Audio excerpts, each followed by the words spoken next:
मेरे नौजवान साथियों, नमस्कार। फ्रेंड्स, आज मैं आप सबसे मानव विकास सूचकांक में भारत की क्या स्थिति है, इस पर चर्चा करने जा रहा हूं।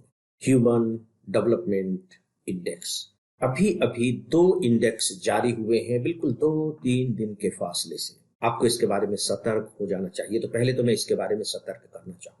अभी मैंने चर्चा की ह्यूमन डेवलपमेंट इंडेक्स, और इसके 2-3 दिनों के बाद ही एक दूसरा इंडेक्स जारी किया गया, वर्ल्ड हैप्पीनेस रिपोर्ट, जिसे आप कह लीजिए विश्व प्रसन्नता सूचकांक। ये भी इंडेक्स है, हैप्पीनेस का इंडेक्स है। इसे ग्लोबल हैप्पीनेस इंडेक्स भी कहीं कहीं कहा जा रहा है, वैश्विक प्रसन्नता सूचकांक। मैं इसलिए सतर्क आपको करना चाह रहा हूं क्योंकि कभी कभी इस तरह के आंकड़े हमें भ्रमित कर देते हैं और हमारा सब कुछ स्पॉइल कर देते हैं। भ्रमित होने की संभावना दो कारणों से है। इसके अंतर को समझ लीजिए। जब हम कहते हैं ह्यूमन डेवलपमेंट, याद रखिए ये नेशनल डेवलपमेंट नहीं है, ये ह्यूमन का डेवलपमेंट है, मनुष्य का विकास है। और जब हम प्रसन्नता की बात करते हैं तो वो कोई राष्ट्रीय प्रसन्नता उस तरह से नहीं है। राष्ट्र क्या प्रसन्न होगा? मनुष्य प्रसन्न होगा तो राष्ट्र प्रसन्न होगा। तो वो मनुष्य की प्रसन्नता से जुड़ा हुआ है। अब ये बताइए कि क्या विकास का प्रसन्नता से कोई संबंध नहीं है? हम ये मान करके चलते हैं कि जो जितना विकसित होगा, जितना विकास करेगा, वो उतना खुश होगा।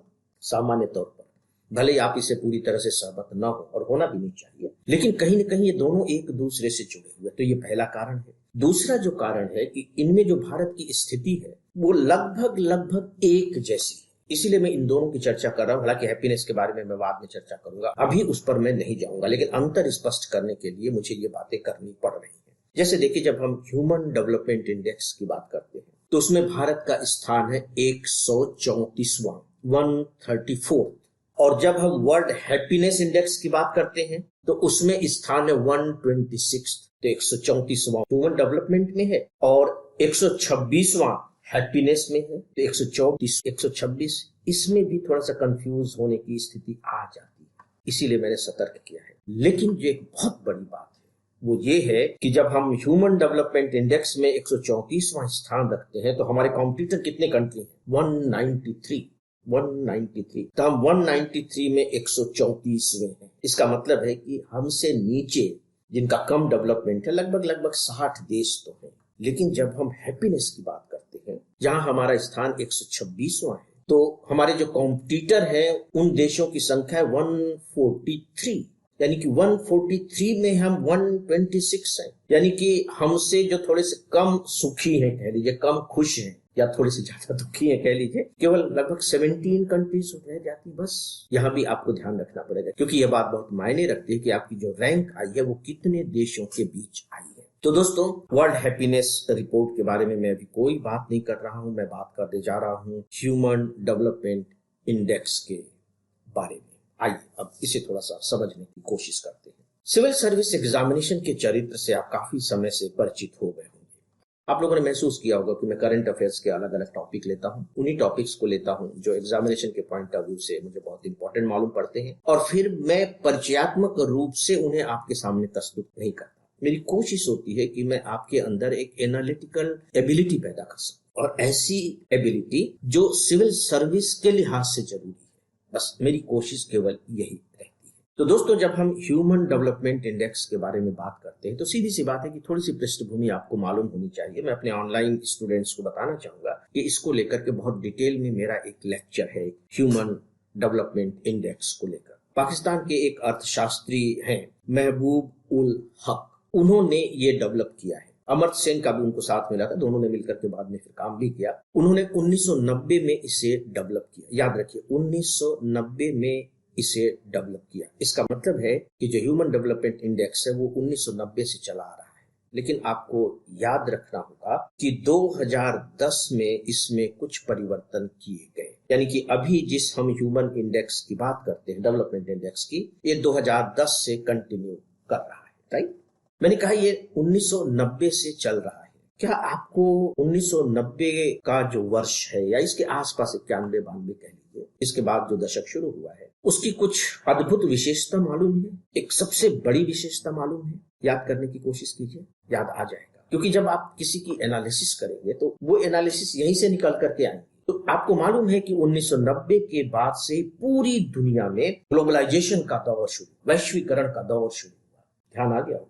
और 1 साल के बाद ही भारत ने भी इसे स्वीकार कर लिया। यानी कि उदारीकरण के बाद से पूरी दुनिया के ह्यूमन डेवलपमेंट इंडेक्स की शुरुआत हो गई। ठीक है, 1990। यानी कि अगर हम आज मानकर चले तो लगभग 34-35 ईयर्स इसे हो गए लगातार जारी करते हुए। अब जब हम इंडिया के संदर्भ में बात करेंगे तो आपको ये जानकर दुखद आश्चर्य होगा, जी हाँ मैं दुखद आश्चर्य ही कह रहा हूं जानबूझ करके, कि 34 साल पहले हम कहाँ थे? 131वें स्थान पर थे, 131। और आज हम कहाँ हैं? 134, 135 में इसलिए कह रहा हूं कि पिछले साल हम 135 पर थे। इसका मतलब ये हुआ कि हम 131 से 135 के बीच में झूल रहे हैं।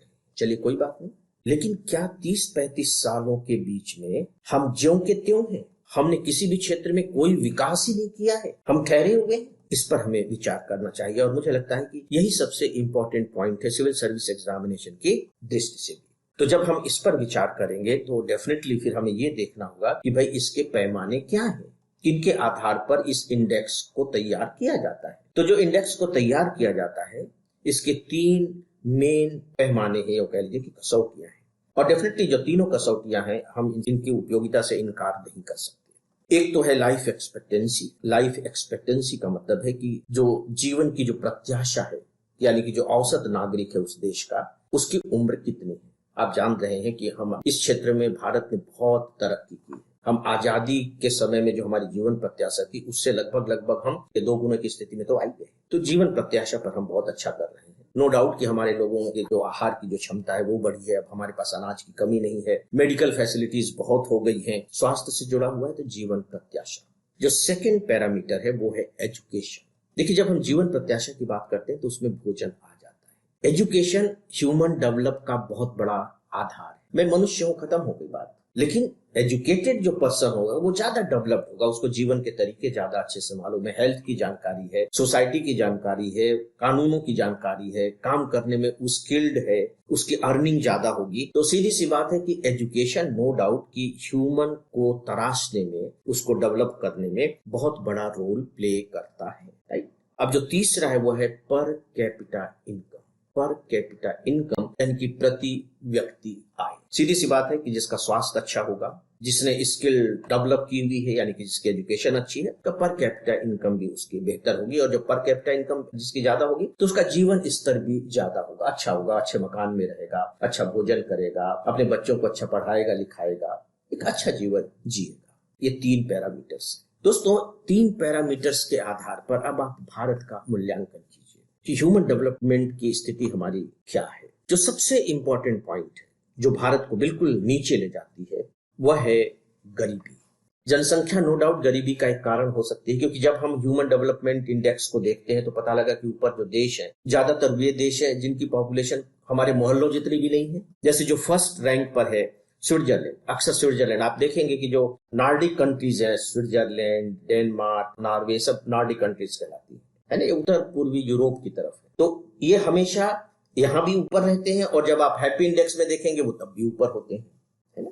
इसका कारण क्या है? बहुत बड़ा कारण ये बताया जाता है, no doubt law and order situation वो सब तो है ही है। वहां का मौसम बहुत ही खराब रहता है, मतलब बहुत ही ज्यादा ठंड पड़ती है। स्विट्जरलैंड तो मैं गया हुआ हूँ, तो स्विट्जरलैंड की पॉपुलेशन कितनी है? 87 लाख। सोच के देखिए हमारे कितने सारे शहर इससे बड़े हैं। और मजेदार बात है कि जो नॉर्वे है उसकी तो और कम है, 54 लाख, सेकंड पोजीशन पर है। और तीसरे पोजीशन पर है आइसलैंड। आइसलैंड की आबादी कितनी है जानकर आपको हंसी आएगी, उसकी आबादी है 3.25 लाख। एक बात तो है कि जब आपकी आबादी कम होती है तो लोगों को मैनेज करना बहुत आसान हो जाता है ना। राष्ट्र के पास इतनी क्षमता होती है कि वो अपने सभी नागरिकों की देखभाल कर सके। तो भारत की आबादी ज्यादा है तो वो हमारी एक लिमिटेशन है। आर्थिक रूप से भी हम इतने सक्षम नहीं रहे हैं तो वो हमारी अपनी लिमिटेशन समझ में आती है। लेकिन 1990 के बाद से जब हम आज के विकास को देखते हैं तो ऐसा लगता है कि ये जो विकास है ये सब के साथ डिस्ट्रीब्यूट हम नहीं कर पाए विकास के फायदे। आज हम विश्व की 5वीं सबसे बड़ी अर्थव्यवस्था अपने आप को कहते हैं। जो हमारा जो विकास है वो 7% की दर से लगभग हो रहा है। गरीबी के बारे में भी जब हम बात करते हैं तो आप देखिए जो मल्टी डायमेंशनल जो पॉवर्टी सूचकांक है, बहुआयामी गरीबी सूचकांक, उसके आधार पर बाकायदे आंकड़े आए हैं, सरकारी आंकड़े हैं कि केवल 5 करोड़ लोग ही गरीब हैं। फिर आपने ये भी सुना होगा कि जो अत्यधिक गरीबी की एक परिभाषा निकाली गई है कि जो व्यक्ति 159 इसके आसपास ही है से रोजाना कम कमाता है वो अत्यधिक गरीब है। तो ऐसे लोगों की भी संख्या हमारे यहाँ 2 करोड़ रह गई है। हम 80 करोड़ से अधिक लोगों को मुफ्त में अनाज प्रोवाइड कर रहे हैं। पब्लिक डिस्ट्रीब्यूशन सिस्टम के तहत हम सस्ते में अनाज दे रहे हैं। इसके बाद भी ह्यूमन डेवलपमेंट इंडेक्स में हम इतने नीचे क्यों हैं? ये सोचने की बात है।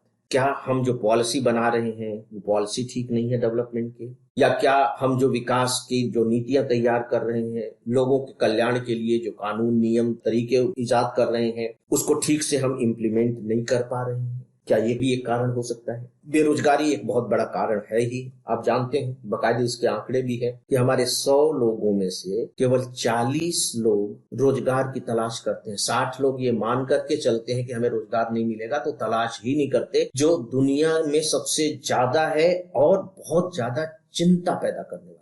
तो गरीबी भी एक बहुत बड़ा कारण हो सकता है। हमारी इकोनॉमी चूंकि एग्रीकल्चर पर आधारित है, वो एक बहुत बड़ा कारण है। जब हम अपनी इस आबादी को औद्योगिक क्षेत्र में और सेवा के क्षेत्र में शिफ्ट कर सकेंगे तो हमारा जो सूचकांक है वो ऊपर बढ़ सकेगा। हमारे जो लोग भी हैं जो दूसरे कामों में लगे हुए हैं वो स्किल्ड नहीं है, तो उनकी आय कम होती है। स्किल डेवलपमेंट प्रोग्राम भी हम कितने सालों से चला रहे हैं। तो ऐसे बहुत से सवाल हैं जो इस इंडेक्स के माध्यम से उठाए जा सकते हैं और उन पर विचार भी किया जाना चाहिए। तो दोस्तों, संक्षिप्त में मैंने उन बिंदुओं की ओर ही आपका ध्यान आकर्षित किया है। तो फ्रेंड्स, इस विषय के बारे में बस इतना ही, और इसी के साथ ही आज के इस डेली ऑडियो लेक्चर को अब यहीं समाप्त करता हूं। नमस्कार।